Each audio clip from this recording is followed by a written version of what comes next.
estão vendo a tela, né? Estão vendo a tela, pessoal? Sim, professor. Sim, professor. Tá bom. Então, o pessoal está entrando agora, deixa eu dar uma...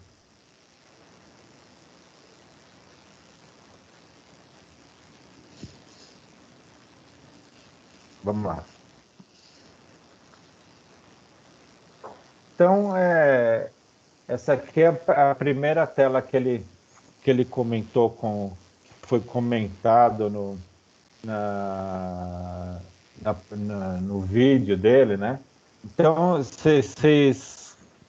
gostaria que vocês fizessem algum comentário, alguma coisa que chamou a atenção quando ele comentou sobre essa tela, né? Alguém quer falar alguma coisa?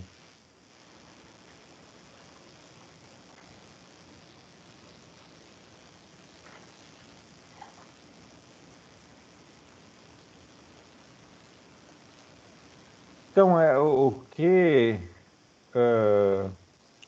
ele comentou para a gente, né, que eles, para fazer a análise, muitos testes, né, são os países, né, dependendo do país, e no caso até, ele colocou o crescimento, né, dos óbitos durante um determinado período, né? E o que ele comentou é que muitos países faltam testes, né? Faltam fazer testes da vacina, né? Da vacina para ver os casos, né? Se a pessoa está infectada ou tudo mais. Então, você não tem o número correto. Então, eles primeiro, o que eles fizeram? Eles fizeram análise do número de óbitos, né? Então, para o número de óbitos é mais fácil, está se intensificando a fazer o teste para saber se realmente foi pelo coronavírus, né? E aí eles também fizeram uma forma de apresentação gráfica, iniciando a partir do 10º caso de óbito, né? E aí eles começaram a fazer o gráfico, e também eles usaram um modelo matemático para fazer um estudo de tendência, né? Então, se você pegar só a quantidade de óbitos, você não pode fazer uma comparação de número, só o número puro de óbitos, porque tem país que eles tiveram que fazer uma associação com a população, né? A quantidade de pessoas. Então, a partir daí, eles usaram um modelo matemático, né? E chegaram nesses gráficos que mais ou menos mostram uma tendência, né? De número de mortos de óbitos por habitantes, né? E aqui eles chegam, que você tem um primeiro grupo que envolve aqui Estados Unidos, Espanha, Itália e França, né, com um número grande, e depois o Brasil vem num segundo grupo, né? E esse estudo que eles fizeram foi em cima das maiores economias do mundo, né? E aí ele também fez um posicionamento baseado no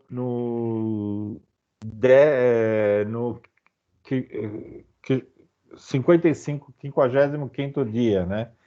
Foi o dia 6 de maio, né? E baseado a primeira morte de 11 de março, que foi feito o relacionamento, né? Então ele fala que os Estados Unidos tem o maior número de mortes, né? Depois seguido da Itália e da Espanha. Então, para que ele fez esse gráfico que ele apresentou, né? Que a gente tem que sempre pensar em cima do lado do mercado de capitais, né?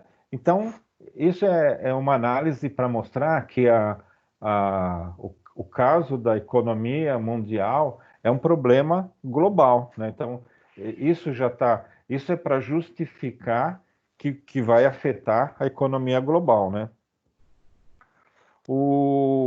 Ele também comentou que nos Estados Unidos, no primeiro trimestre, né, do ano de 2020, teve uma queda de 40%, né? 40% no PIB, no Produto Interno Bruto, né? E o Brasil começou a apresentar essa queda a partir do segundo trimestre, né? Porque quando a gente começou a quarentena no, no meio de março, né? Então, que aí fazia parte do primeiro trimestre, então a gente começou a afetar o PIB a partir do segundo trimestre, né? Alguma coisa adicional que vocês lembram desse slide? Uma coisa que querem comentar?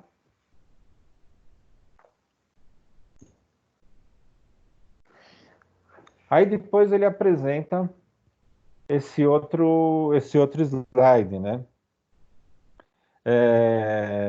E aí ele também comentou que a, a pandemia chegou primeiro na Europa, né? O Brasil, ele comentou que o Brasil está há 3 semanas dos Estados Unidos, né? Na tendência que está os Estados Unidos, o Brasil está 3 semanas atrás, né? E esse gráfico aqui também, no primeiro ele tinha usado uma metodologia de logaritmo neperiano para modelo matemático, e aqui ele usou um modelo chamado HP, né, que também é um modelo de avaliação, que aí dá para a gente perceber, foi o que ele comentou aqui o gráfico tá tudo quantidade de óbitos, menos óbitos, e aí, através dessa técnica HP, ele tem uma tendência, né? E o que ele comenta também é que, apesar de tudo, o Brasil está conseguindo atachar essa curva, né? Que muito provavelmente o Brasil não vai ter esse tipo alto como teve nesses primeiros países, né?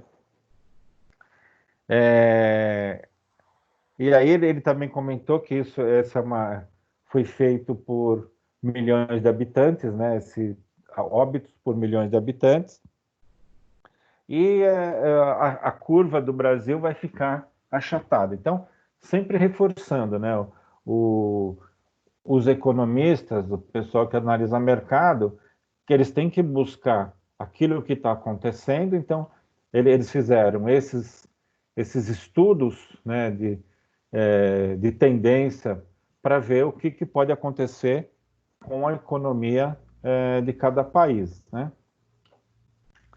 Aí aqui ele trouxe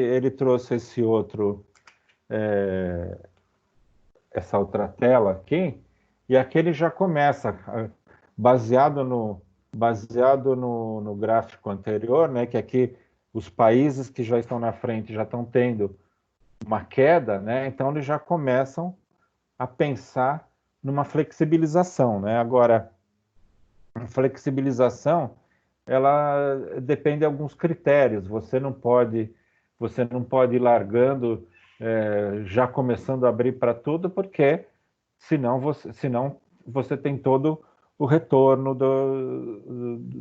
da infecção das pessoas, né?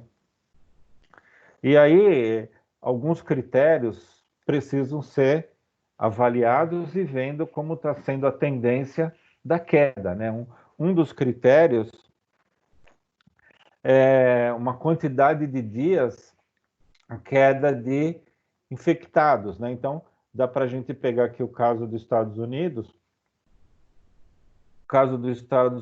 que aponta se tiver 14 dias de queda no número de infectados, pode-se pensar em começar numa flexibilização da quarentena ou de isolamento social, né?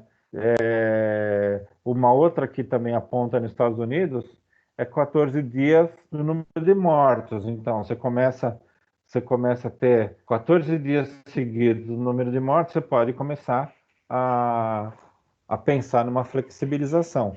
E a outra também é a quantidade de disponibilidade de UTI, né? Então, quer dizer, começa a ter uma disponibilidade de UTI, você começa a ter menos pessoas internadas em UTI, também pode ser um parâmetro para você começar a pensar numa flexibilização, né? E também se você conseguir aumentar o número de testes, né? Então você começa a ter um percentual de pessoas da população que já teve contato com o vírus, né? Então a pessoa já tem os anticorpos, então já tem um grande número de pessoas. Se você também tiver um grande número de pessoas recuperadas, né? E, e aí você também começa a ver que você pode ter um aumento da flexibilização. E aí você começa a pensar nos tipos de negócio, né? Primeiro, você começa a ver o tamanho da cidade, o tipo de atividade, né? Então, aí aqui a gente tem exemplos, né? As fábricas na Itália, as fábricas podem começar a ser liberado na parte da indústria e o último que vai se liberar, o que está aqui na Alemanha, por exemplo, bares, restaurantes, cinemas onde tem aglomeração vão ficar por último nessa flexibilização. Então, os países estão trabalhando, e isso aí serve também para o Brasil, quando chegar na parte, quando chegar do Brasil começar a avaliar. Hoje a gente não tem esses critérios, né? Hoje o nosso queda de infectados, nosso está subindo. Mortos, óbitos também está ali. Ontem foi 800 e pouco, hoje 700 e pouco, quer dizer, não está diminuindo, né? Um dia mais, um pouquinho mais, um pouquinho menos, né? Então a gente ainda está na nossa curva crescente, tá?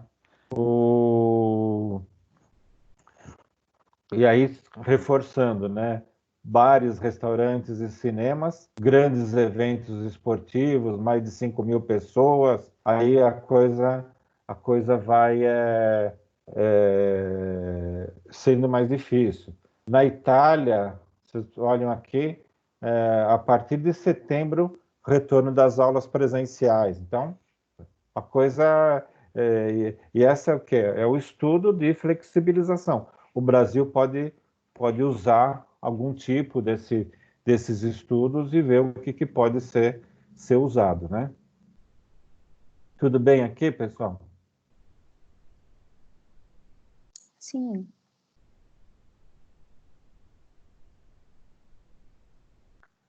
Aí ele faz um comentário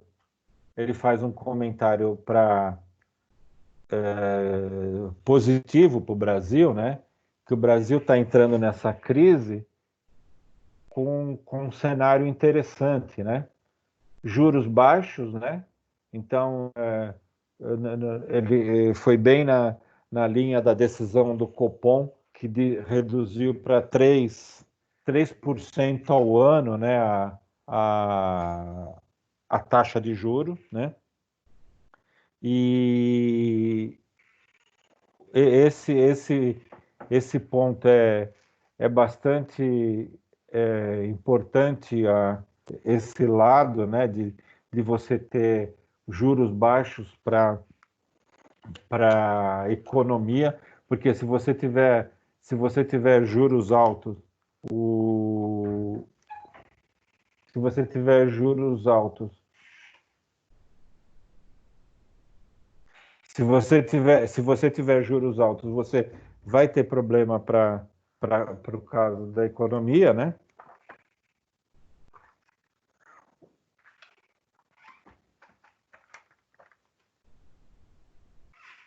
E aí ele comenta ainda, né, que em 2016, a gente vê aqui esse primeiro gráfico aqui da esquerda, né? Em 2016, a gente tinha 14% ao ano, que era alguma coisa